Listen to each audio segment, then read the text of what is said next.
Assalamualaikum warahmatullahi wabarakatuh.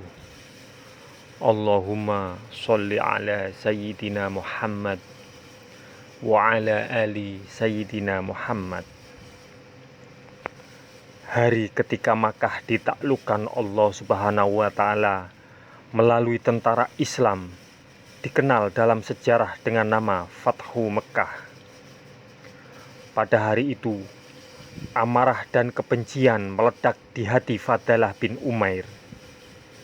Ia tidak menerima Mekkah takluk begitu saja. Diam-diam ia pergi mencari Rasulullah SAW.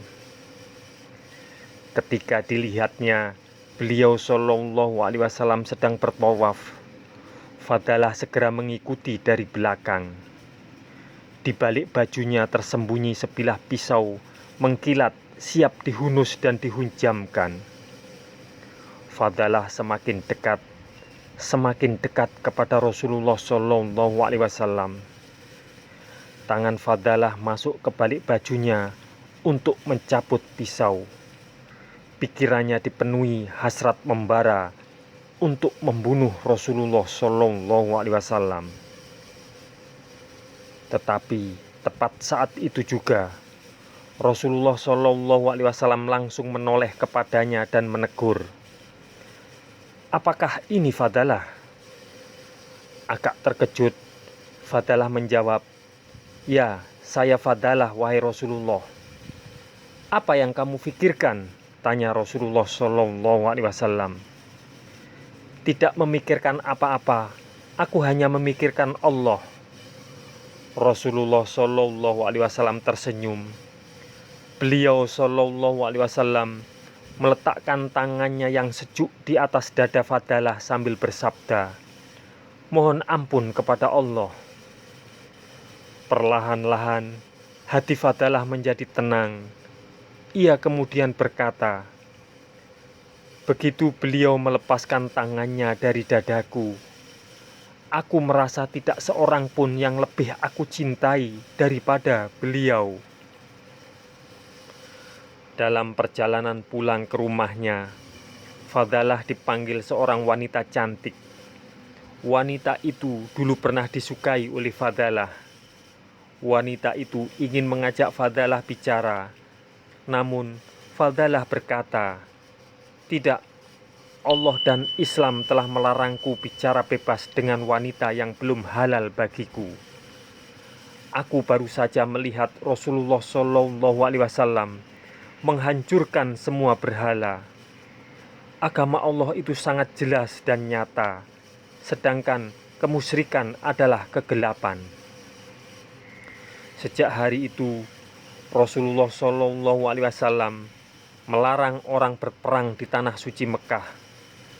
Beliau SAW bersabda, "Sesungguhnya Mekkah telah diharamkan oleh Allah, bukan oleh manusia. Tidak boleh bagi seseorang yang beriman kepada Allah dan hari akhir menumpahkan darah dan mencabut pohon di Mekkah." Fadalah bisa merasakan kasih sayang Rasulullah SAW yang begitu besar. Kasih sayang betul-betul membanjiri hati beliau SAW yang amat lapang itu. Karena itu, tampak pada mulut beliau SAW berupa keramahan.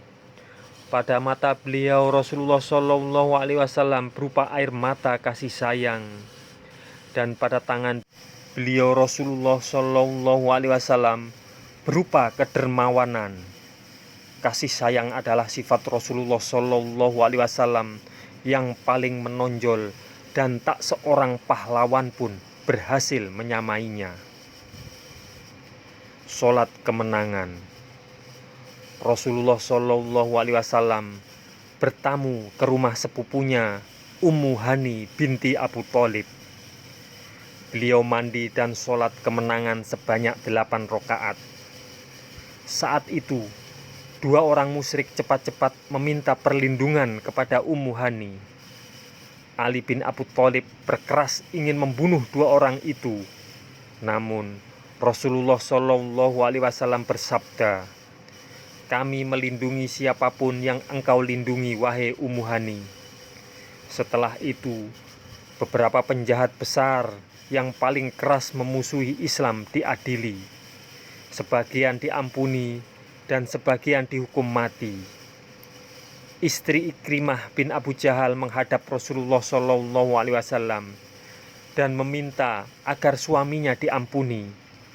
Rasulullah SAW mengabulkannya. Istri Ikrimah pun menjemput suaminya yang lari ke Yaman. Ikrimah kembali ke Mekah dan masuk Islam. Mikyas bin Subabah dihukum mati. Mikyas pernah masuk Islam, namun ia kemudian membunuh seorang Ansor dan kembali murtad setelah bergabung dengan orang-orang musyrik. Al-Haris bin Nufail dihukum mati karena ia dulu sering menyiksa dan mengganggu Rasulullah SAW. Habbar bin Al-Aswad diampuni. Ia dulu yang mengguncang unta Zainab putri Rasulullah SAW. Zainab yang saat itu sedang hamil jatuh dan keguguran. Setelah masuk Islam, Habbar menjadi seorang muslim yang taat. Saat itu, muncullah kekhawatiran di kalangan orang Ansor. Salah seorang di antara mereka bertanya kepada saudara Ansornya, "Apakah menurut kalian Rasulullah SAW akan menetap di Mekah setelah Allah memberi kemenangan?" Orang-orang yang ditanya saling bertatapan sedih. Mereka sungguh tak ingin hal itu terjadi. Ketika itu, Rasulullah SAW sedang berdoa di sofa sambil mengangkat kedua tangannya. Begitu selesai, beliau segera menghampiri kerumunan Ansor dan bertanya, "Apa yang kalian bicarakan?" "Tidak ada apa-apa, wahai Rasulullah." Namun, karena kekhawatiran yang terus membesar, akhirnya mereka menyampaikan kepada Rasulullah SAW. Beliau pun bersabda, "Aku berlindung kepada Allah. Tempat hidupku adalah tempat hidup kalian, dan tempat matiku adalah tempat kalian."